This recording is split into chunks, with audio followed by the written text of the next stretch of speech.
Good afternoon, everyone. Welcome to Augustus 3 and 4. Thank you for sticking around this long, or for just waking up, whatever the deal may be. The talk now is about hacking smart TVs. The SIM talk that was originally scheduled at this time has already taken place. It was yesterday.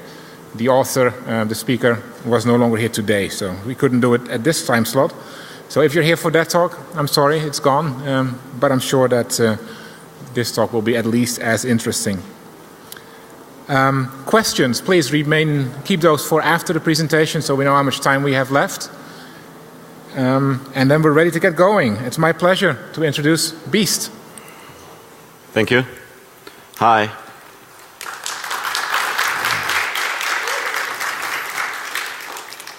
Yeah, as a title, I'm going to talk about the smart TV hacking. Let me introduce myself thoroughly. So my handle is Beist, and I am from Korea University. Yeah, the name is Korea University. And I named it to Advisory Council for Cyber Command in Korea. I'm highly interested in offensive security, like finding vulnerabilities and reverse engineering, something like that. So I'm going to talk. So this slide has. We can start with what's the research motivation and what is smart TV and what's the attack point on smart TV, and then how I made rootkits on smart TV. Yeah.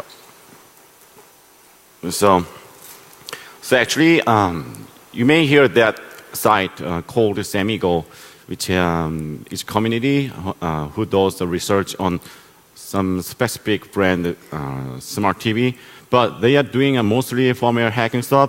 But this talk is not talking about firmware hacking, but it is more like security research on operating system layer or platform layer.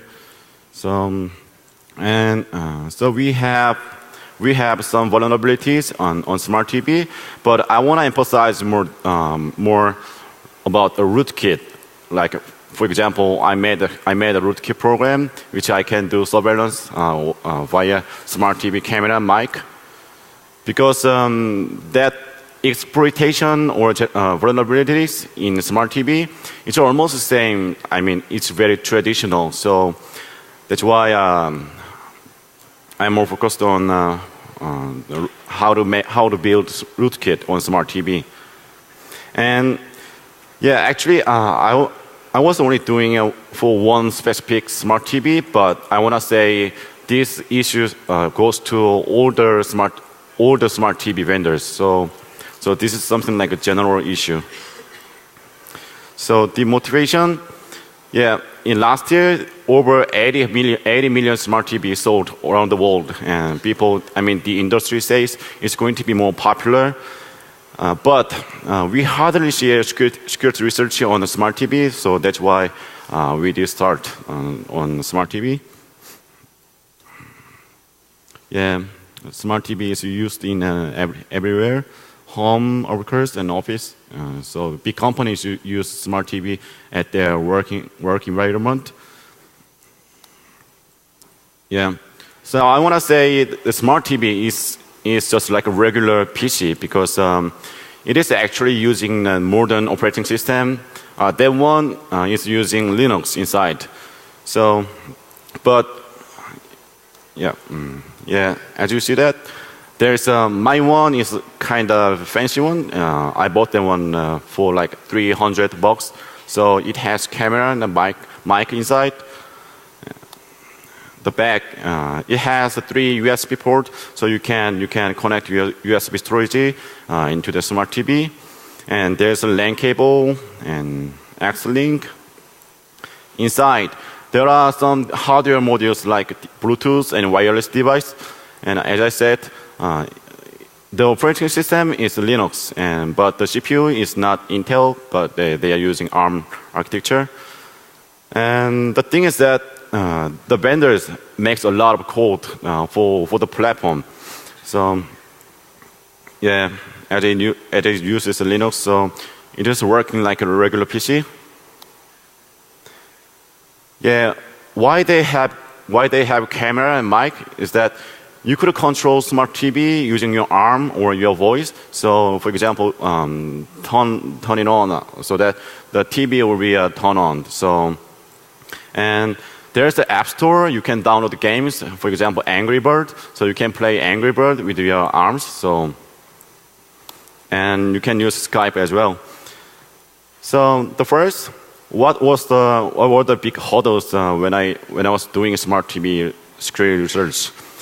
The thing is that there are not many documentation about the smart TV security, and the TV is totally the black box, which means you have to do a full reverse engineering to understand how it works. So, and the thing is that I thought the smart TV software was not that big, but I realized it is really big. The platform, I mean, the vendor has made over 300 mega the programs so inside. So which means it's totally black box. So it's really hard to find some interesting spots for attackers. I mean, who want to find some zero day inside. So and one of the most hurdles is that hardest hurdle was that. So when I was doing research on smart TV, I made a TV brick. So I had to send my TV to AS Center to fix it. Yeah, it was a really big hurdle because on software you could do everything. You could use snapshot on VMware or the parallels, but in embedded devices, it's very possible to make the TV brick. So it takes a lot of time to fix it, and yeah. Going to talk about the smart TV artifactors. I want to say smart TV has almost same artifactors as smartphone has. So I categorized 4 artifactors. One is a hacker who knows Microsoft apps to the app market. So smart TV has an app market, like Android has Google Play and iOS has App Store, so things like that. So it has its own market. And the other vector is that, yeah, I will talk about this in more details later. So, yeah, so this talk covers from the start to the end. So, yeah, like how I start research on smart TV. It's like the same when you do stuff on mobile devices. So, for example, when you research on Android or iOS, you gotta get root at first, so that you could see, you could understand the internals, so that you could test stuff you want. That's the same. Even though the smart TV uses Linux, but the vendors doesn't give us any shell, so we cannot access to the box. So we gotta find a way to get a shell from smart TV. At the first, I was trying to download the firmwares for my smart TV model, but the problem was that at the time my smart TV was really brand new, so that Semigo site didn't have any information for my TV, so I decided to get another way. As I told you, the smart TV binaries are really huge, so that which means even though there is an older version firmware, there must be a very same code between the older version and the latest version. So I just downloaded the older firmware and started to analyze the binaries. Yeah, and you have IDA, which supports ARM architecture as well. So which means you could do static analysis using IDA, but I wanted to get more easier way, so I decided to use UART. So actually UART or JTAG stuff pretty basic in hardware stuff, but yeah, why I try to use UART is that normally embedded developers make a lot of debug messages in the code. So it usually goes to a UART port because many embedded systems don't have monitors. So if you put a UART port and if you redirect the messages to your box, you could see all the messages which developers made it. So of course, when you do reverse engineering, if you find some strings, that means it's a lot more easier to reverse engineering because these binaries are really huge, and you see some exception messages when you make some memory corruption style bugs like a buffer overflow, things like that. So by default, the UART mode is disabled, so you gotta make it enabled before using UART. So there are two ways to get into service mode.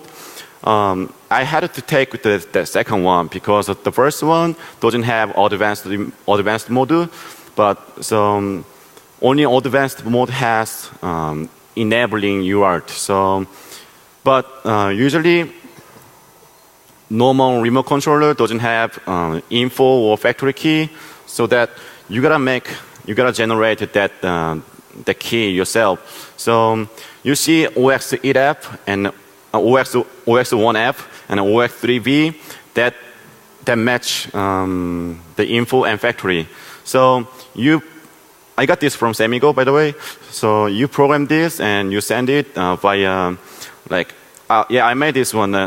This is for sending IRDA signals. So I use the Arduino, and you see that advanced mode and UART enable. Yeah. So some configuration. Yeah. So I think we are ready to reverse engineering on a smart TV. So you have binaries and you can do static analysis. And you could get some useful messages from smart TV via the UART port. So that my strategy is to find vulnerabilities in smart TV, to get a shell.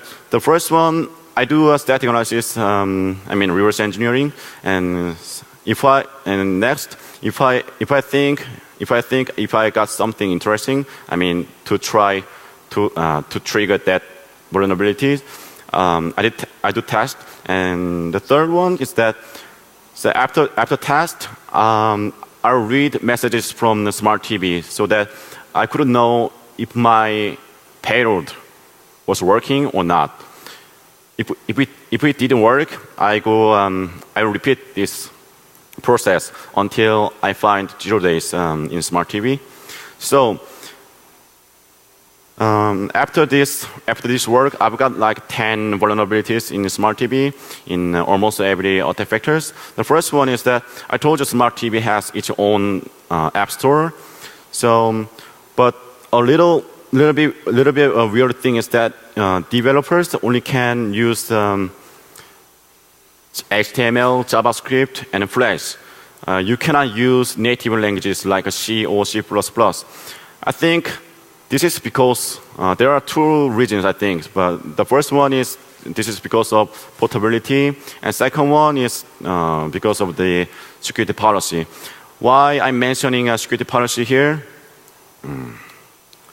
So anyway, the attack scenarios is like that. What is to write in only JavaScript and Flash for security researchers, which means, so basically JavaScript and Flash, they are virtual machines. So which means you cannot access, you cannot call system calls directly, and you cannot access files directly. So nothing very much you can do in VM. So that's why I told you this is because security policy. In App Store, we have two attack points. We have two big attack points. One is the smart TV apps is running on web browser, so that which means the smart TV web browser has web libraries that desktops have, like for example WebKit. So they use Adobe Flash.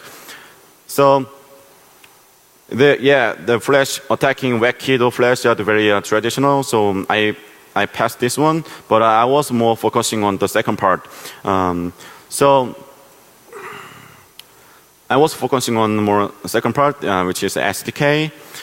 So you cannot make much useful program only using JavaScript or Flash, so the vendor gives you SDK to make developers making more application more easier. For example, you could use the file IO API, or you could control network stuff, or you could control the screen. So, but the thing is that, yeah, the JavaScript and the Flash, the virtual machine, but you could use this API in JavaScript, but this API is implemented in a native level. So, which means you could find some vulnerabilities inside. You would get access to the bugs. So first one, basically most of APIs do sanity checks. You see this function. So when you try to do directory traversal // it checks it. Yeah, that is very simple, by the way. So the problem is that they don't have sandbox. So if there's any vulnerable API, it's all gone, because you see that every application is running as root privilege. So if there's any single API bug, you would get root privilege on the box. So I'm going to show around 3 vulnerabilities in App Store. The first one is, so when your smart TV installs a program from App Store, it first downloads XML file, and the XML file has application name or title, compression type, descriptions, things like that. And download is that the real binary to get download after parsing XML. So this is ARM code.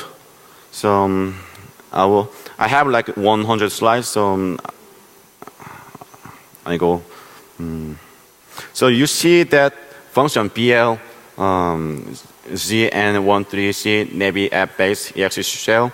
So this is basically refer function for system function. So it does actually free fork with PID exe shell. It's almost the same as a system function. And the problem is that the download URL is a zip file. So after downloading it, they gotta unzip the file, but they use internal binary, the /bin/unzip.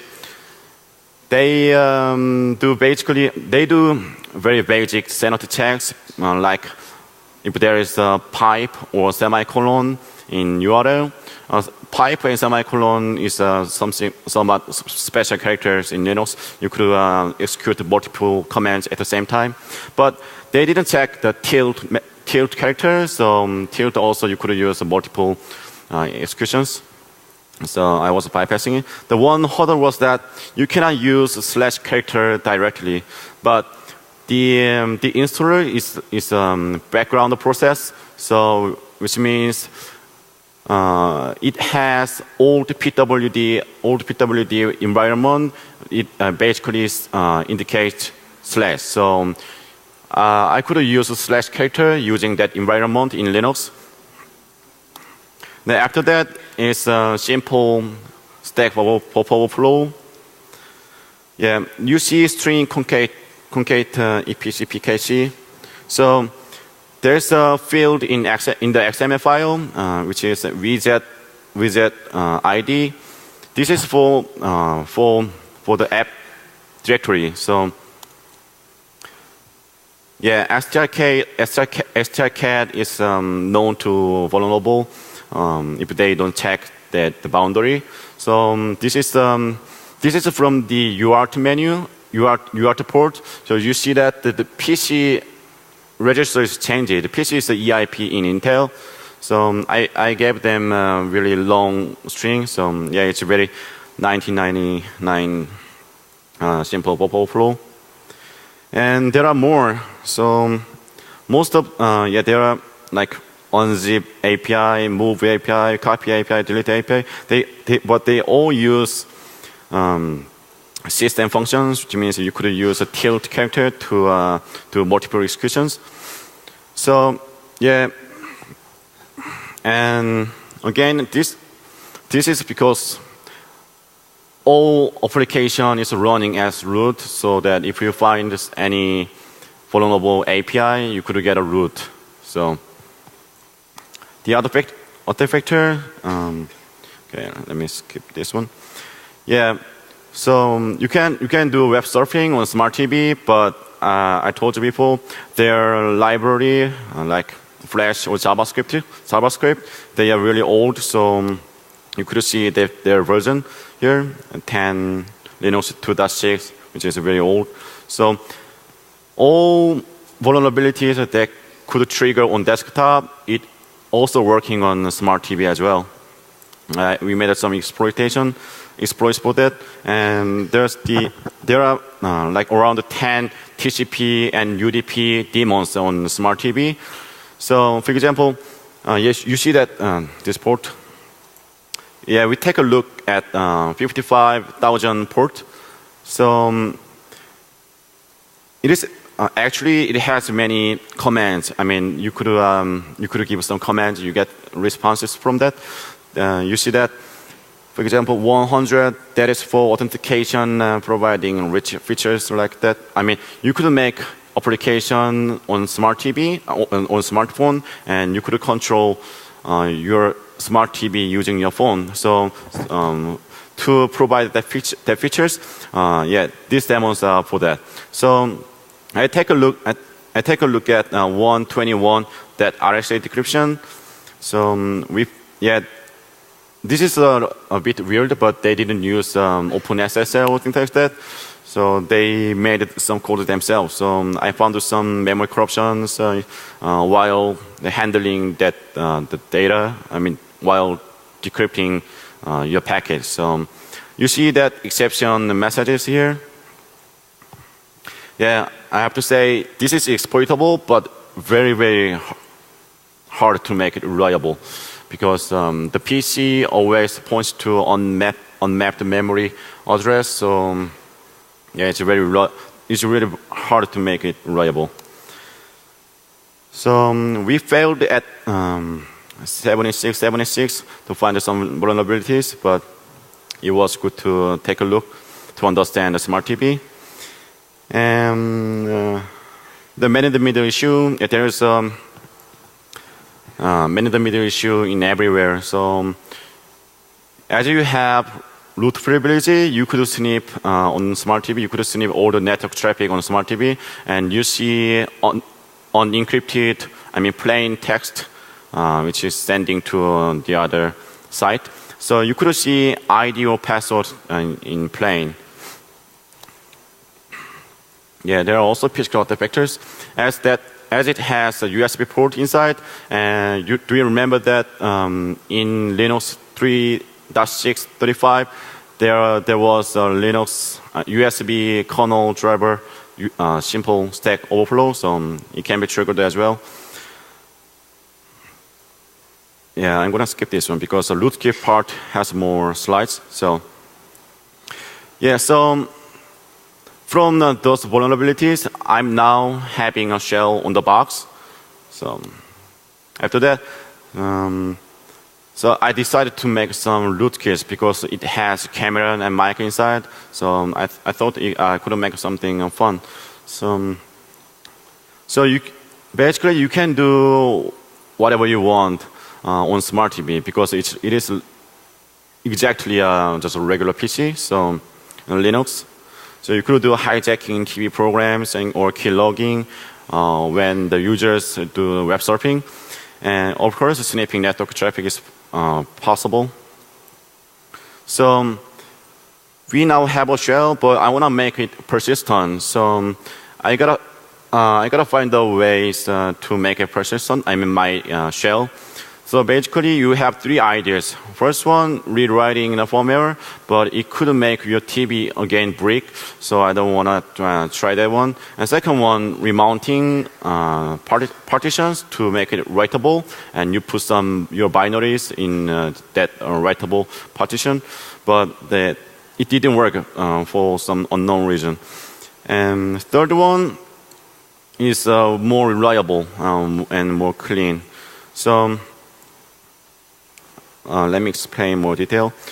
So to make our shell persistent, persistence means you get a shell even though users reboot your his TV. So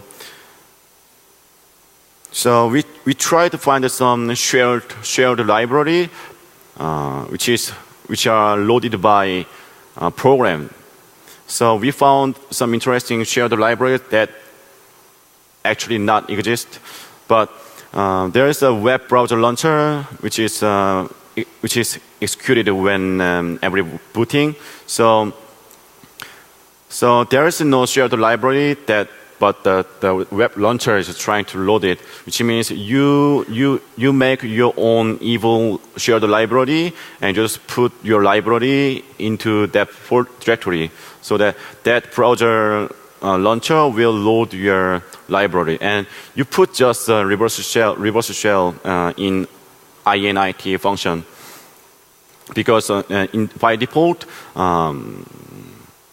the program will execute your init function. So it is very simple. But the problem was that there was some security program on smartphone by the vendor. I called that UEP because the process name is UEP, but it stands for User Executable Preventer. That code, that function, I mean, it checks all the files in smart TV, and they check if this binary is signed or not, signed by the vendor. If it's not, it just deletes the file. And you see a problem from this code, because there's something like a timing issue, because the UEP process has to scan all the binaries in smart TV. So that means usually you have time to do before UEP program. So my solution was very simple: just kill UEP process, and it is really simple. So I couldn't make many kind of rootkits. So before making rootkit, I was asking my friend, so which one is worst case for you if your smart TV got hacked. The result is most of them voted for the watching and listening. I mean surveillance. 85% they voted for this. Yeah. So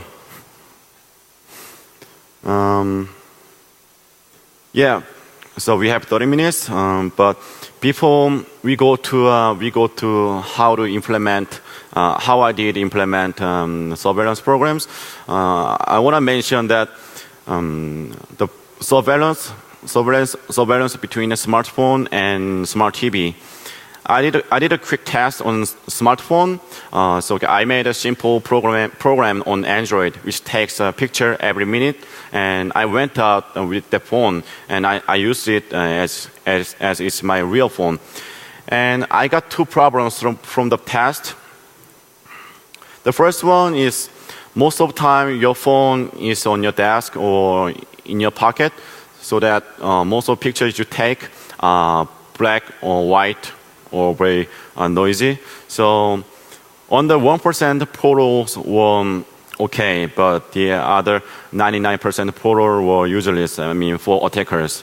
So, and the second problem is that if you take a lot of photos on a smartphone, if the battery life is really going down so fast. So people would say surveillance on smartphone is really critical and really bad, but I realized these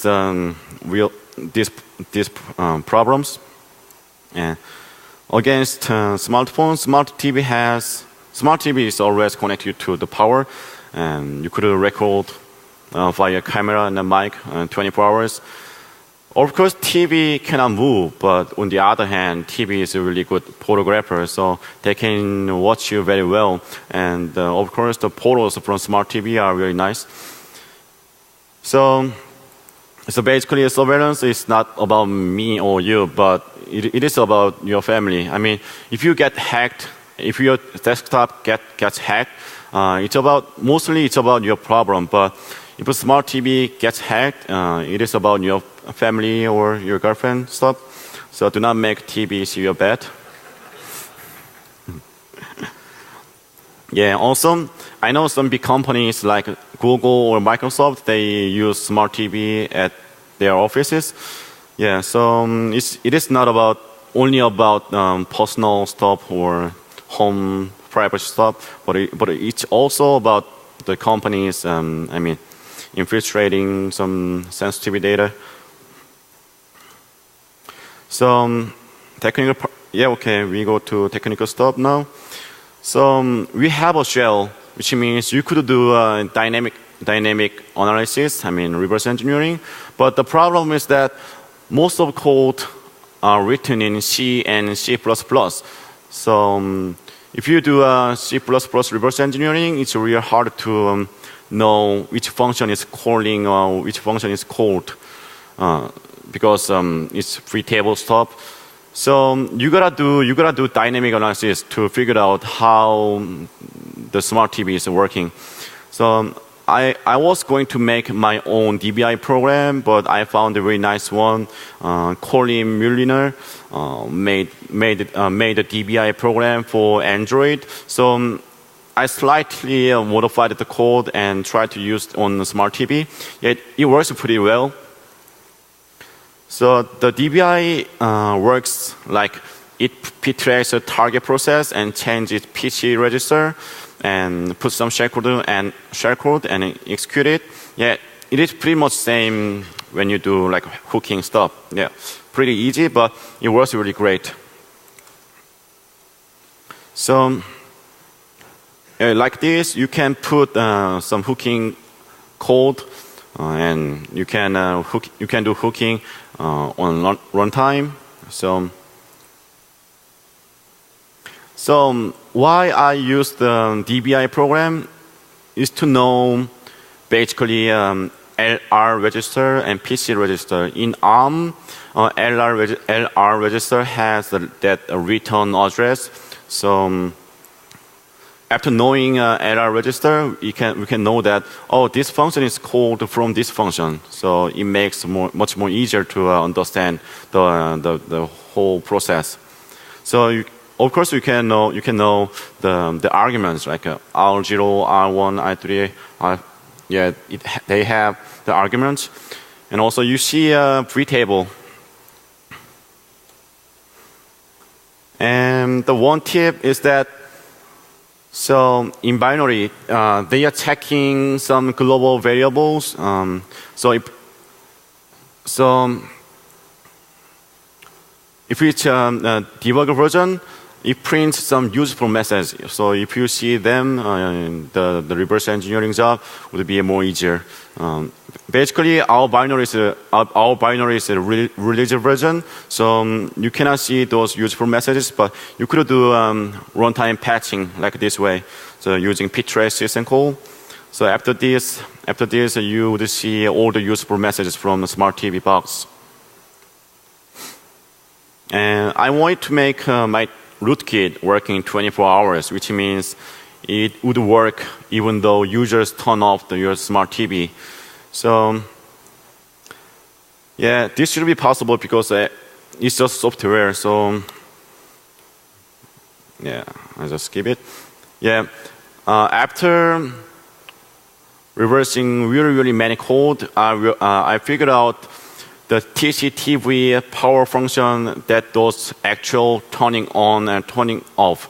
So before reaching a power function, it does off the screen and sound mute and killing some process. But at that time, the kernel is still working. So, and after that, when they reach to TCTV power function, it actually goes to turn off.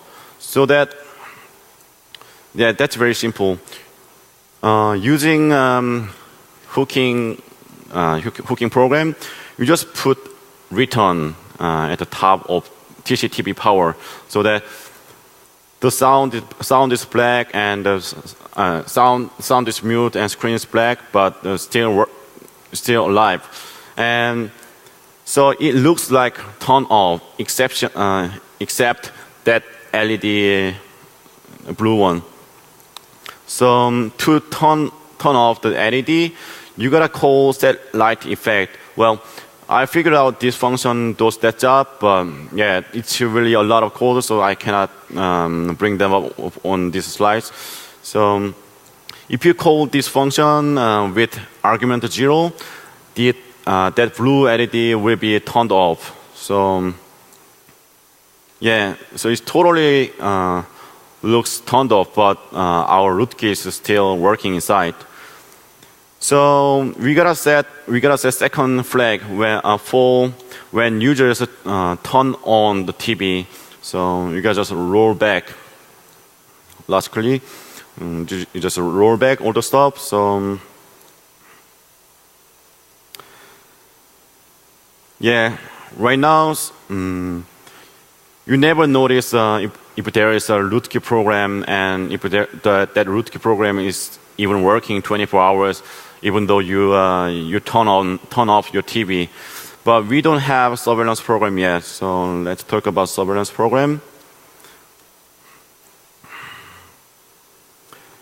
Yeah, we will implement two surveillance program. One is taking pictures and it sends the photos to my server automatically. And the second one is that video recording and doing some live streaming stuff. So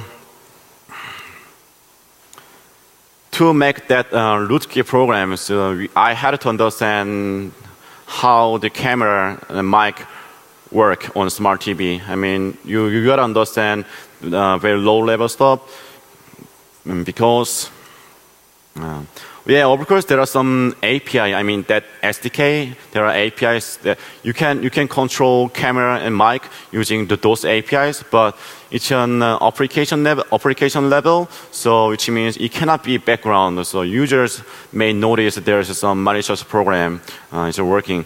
So I had to take that second option. So I went to understand that low level stuff. So I mean to use the camera and the mic. So I figured out I gotta open the TMP stream socket and I send the camera those commands like camera stop sec cam streaming and set mic volume and things like that. So this is a protocol between the camera device and user level process. So if you send those commands to the socket, so it takes a picture. So it is basically ASN.1, which is really simple. So it's like length command, length command, length values, something like that. So this is done for set cam video display size. So you see that, yeah, there's a length and a value. Very, very easy to recognize. Yeah. To implement a video taker. So I figured out to take a video recording, you gotta call those functions. So I did reverse engineering almost whole binary. So if you set the resolution, you see that the numbers, and you just doing setup stop, and finally it will start to record using the camera. Yeah, but we want to make a live streaming, so which means you gotta dump that recording file into a file system. Well, actually, you could do that. You could send the dump in memory directly and not making file. Yeah, but we just made this for fun, so just choose the easier way. So to dump that purpose into the file. So when you see CMOIP buffer read function, yeah, you see the bad location and good location. If you can jump to a good location, there is a fopen function. It is actually opening a file and dumping that video buffer into it. I think this is for test code for developers. But in our binary, we actually goes to bad location by default. But you can do binary fetching. So if you can read the ARM code, so to jump to good location, you gotta set the argument plus 1C as not to not 0. So for example, 1. So that using that code, you could set that value to 1, and after that, it will dump the video buffer into a file in the file system. So okay, it's time to demo for video surveillance.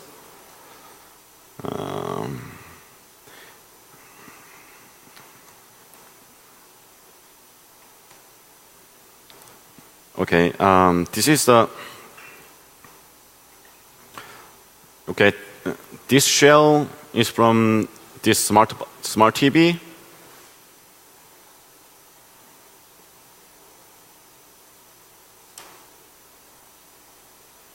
Yeah, as you see that, all the processes are running as root privilege.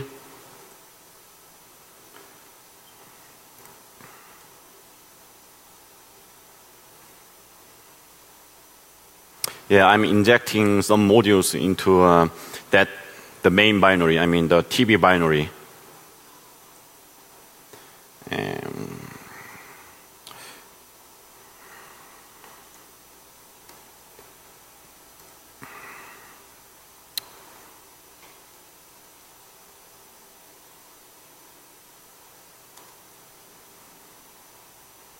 Okay.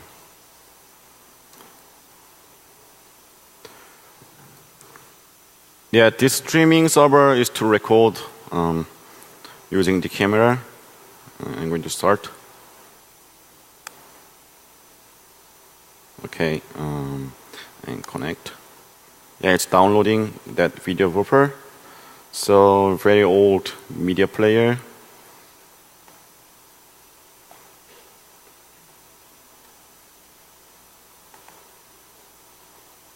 Oh, okay.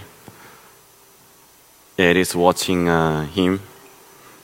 Yeah. Thank you. Oh, fuck. 1 second. Yeah, this streaming is not reliable, but okay. So there might be 1 minute delay. Sorry, because I just restarted this program. But for test, so I explained my rootkey is working 24 hours. So I give some signal, okay, and then I'm going to turn off it. And maybe after 1 minute, you will see my arm using the screen.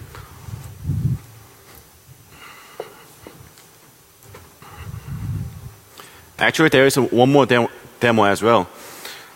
So after watching my arm there, so can you move your legs so that the people would know?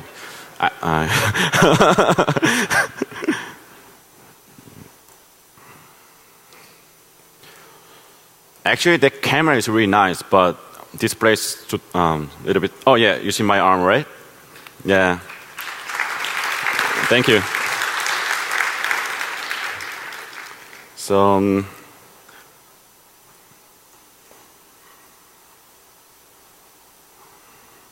oh, I'm really no good at PowerPoint.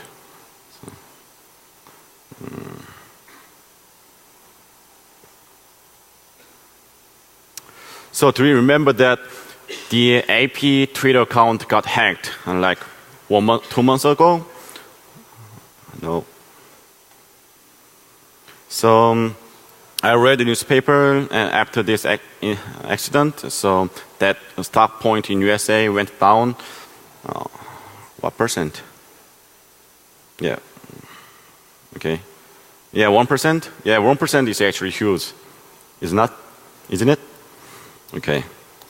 So yeah, of course, it's possible to show some text. I mean, to make hogs on smart TV.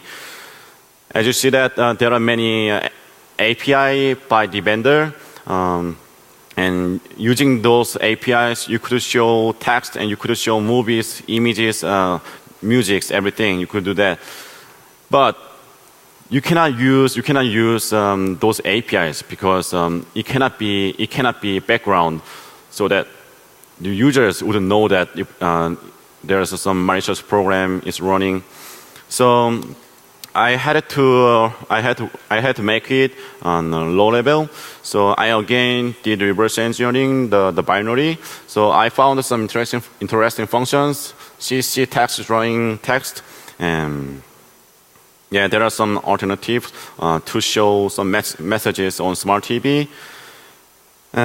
So when you click some remote, or when you click some menu on remote controller, and if it shows some text messages, so the function flow is like that. At the first, there are some other functions, and then C key help bar, set last index, ordering marker, C text, drawing text, and VTP print. Yeah. So yeah, you see those APIs. You may think that this might be easy to find it, but in smart TV there are like over like 10,000 functions, and it's around 300 megabytes. So it's really hard to find right functions to do whatever you want. And also to use that API, you gotta make sure. I mean, you see just a simple text box, but actually there are many components inside: label, font, what font, color, size, position. So you have to make sure to show messages to victims. So yeah, I wanted to give you a live demo, but we don't have cable for watching TV programs right now. So I took a video.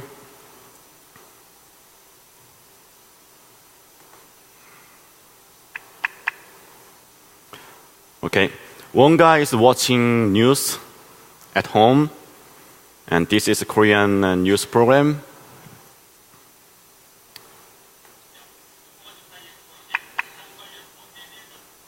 Yeah, you don't have to hear that.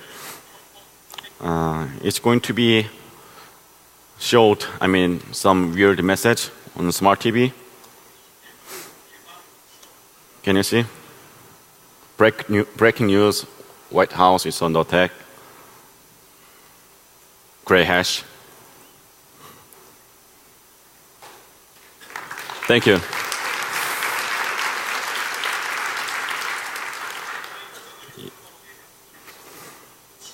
Yeah, so basically everything can be possible on smart TV if you hack smart TV, because it's just like a regular PC. So if you understand how the smart TV works, how smart TV processes work, yeah, you can do whatever you want. Fuck, I did.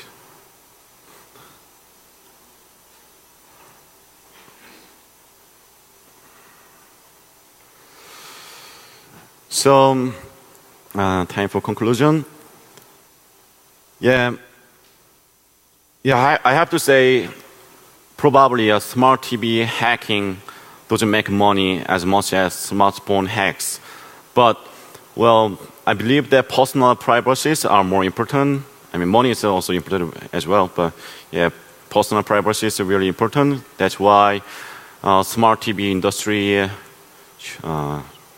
should make their TV more secure. I mean, they have to think about it very seriously. So the smart TV, if you hack a smart TV, it's really a nice platform, especially for surveillance, because the power is already connected, and they have a camera and a mic inside, and can be located at very privacy. Like you could watch your bed. Yeah, so I'm not pretty sure how deceiving smart TV users. Making hoax, they affect the people. But yeah, this might be a good case. And yeah, of course, we are planning to release all the code after the conference, so you can check it out, updated slides or material on greyhatch.com. So thanks to these guys, and so we have some time for Q&A, and rest in peace, Barnaby Zek. Thank you.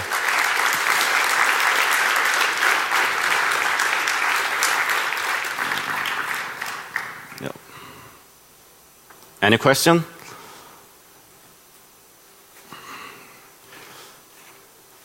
Yes?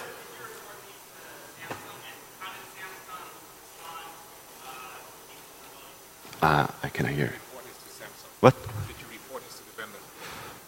Well, actually, first of all, I didn't say Samsung. I didn't say this is a Samsung. But I did a report to the vendor, of course.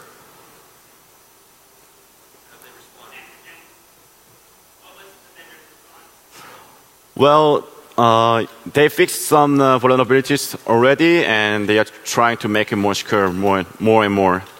Yeah, they are doing very nice.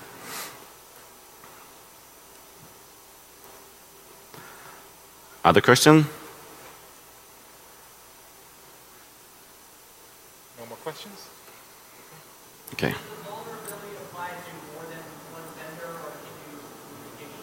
Sorry, what did you say? Does it apply to more than one vendor, or is this specific to one manufacturer? Well, I have to say, all the smart TVs from multiple vendors are vulnerable. Yeah, but not the same attack point, not the same vulnerability, but they are also vulnerable. Very, yeah.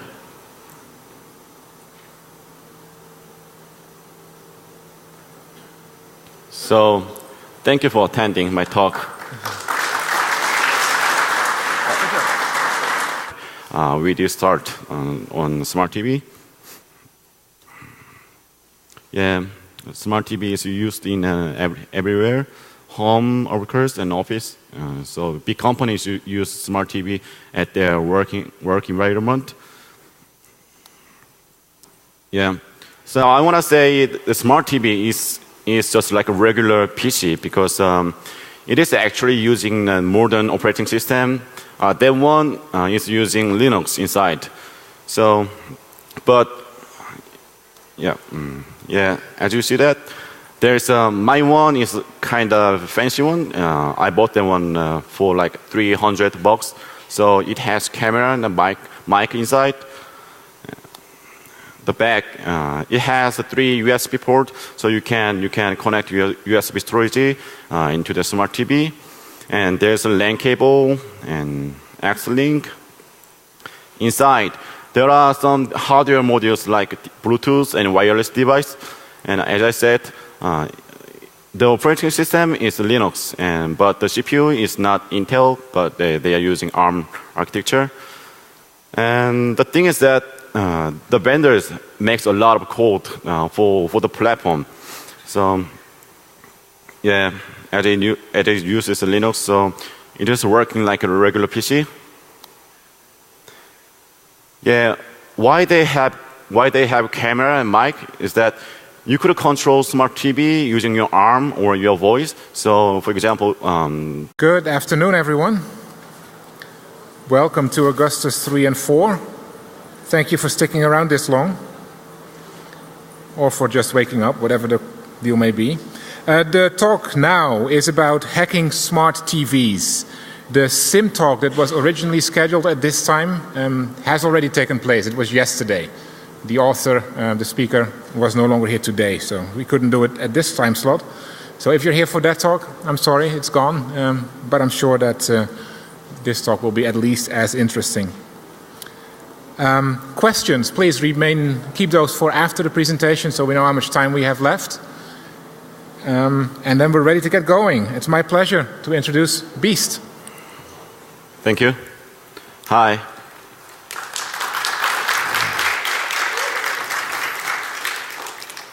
Yeah, as a title, I'm going to talk about the smart TV hacking. Let me introduce myself thoroughly. So my handle is Beist, and I am from Korea University. Yeah, the name is Korea University. And I named to Advisory Council for Cyber Command in Korea. I'm highly interested in offensive security, like finding vulnerabilities and reverse engineering, something like that. So I'm going to talk. So this slide has. We can start with what's the research motivation and what is smart TV and what's the attack point on smart TV, and then how I made rootkits on smart TV. Yeah. It takes a lot of time to fix it, and yeah. Going to talk about the smart TV attack vectors. I want to say smart TV has almost same attack vectors as smartphone has. So I categorized 4 attack vectors. One is a hacker who knows Microsoft apps to the app market. So smart TV has an app market, like Android has Google Play and iOS has App Store, so things like that. So it has its own market, and the other vector is that. Yeah, I will talk about this in more details later. So, yeah, so this talk covers from the start to the end. So, yeah, like how I start research on smart TV. It's like the same when you do stuff on mobile devices. So, for example, when you research on Android or iOS, you gotta get root at first, so that you could see, you could understand the internals, so that you could test stuff you want. That's the same. Even though the smart TV uses Linux, but the vendors doesn't give us any shell, so we cannot access to the box. So we gotta find a way to get a shell from smart TV. At the first, I was trying to download the firmwares for my smart TV model, but the problem was that at the time, so actually, you may hear that site called Semigo, which is a community who does the research on some specific brand smart TV. But they are doing mostly firmware hacking stuff. But this talk is not talking about firmware hacking, but it is more like security research on operating system layer or platform layer. So so we have some vulnerabilities on smart TV, but I want to emphasize more about the rootkit. Like, for example, I made a rootkit program which I can do surveillance via smart TV camera mic, because that exploitation or vulnerabilities in smart TV, it's almost the same. I mean, it's very traditional. So that's why I'm more focused on how to build rootkit on smart TV. And yeah, actually, I was only doing for one specific smart TV, but I want to say this issue goes to all the smart TV vendors. So this is something like a general issue. So the motivation, yeah, in last year, over 80 million smart TVs sold around the world, and the industry says it's going to be more popular. But we hardly share security research on the smart TV, so that's why turn it on, so that the TV will be turned on. So, and there's the App Store. You can download the games. For example, Angry Bird. So you can play Angry Bird with your arms. So, and you can use Skype as well. So the first, what were the big hurdles when I was doing smart TV security research? The thing is that there are not many documentation about the smart TV security, And the TV is totally the black box, which means you have to do a full reverse engineering to understand how it works. So, and the thing is that I thought the smart TV software was not that big, but I realized it is really big. The platform, I mean, the vendor has made over 300 mega the programs so inside. So which means it's totally black box. So it's really hard to find some interesting spots for attackers. I mean, who want to find some zero data inside. So and one of the most hardest hurdle was that. So when I was doing research on smart TV, I made a TV brick. So I had to send my TV to AS Center to fix it. Yeah, it was a really big hurdle because on software you could do everything. You could use snapshot on VMware or the parallels, but in embedded devices, it's very possible to make the TV brick. So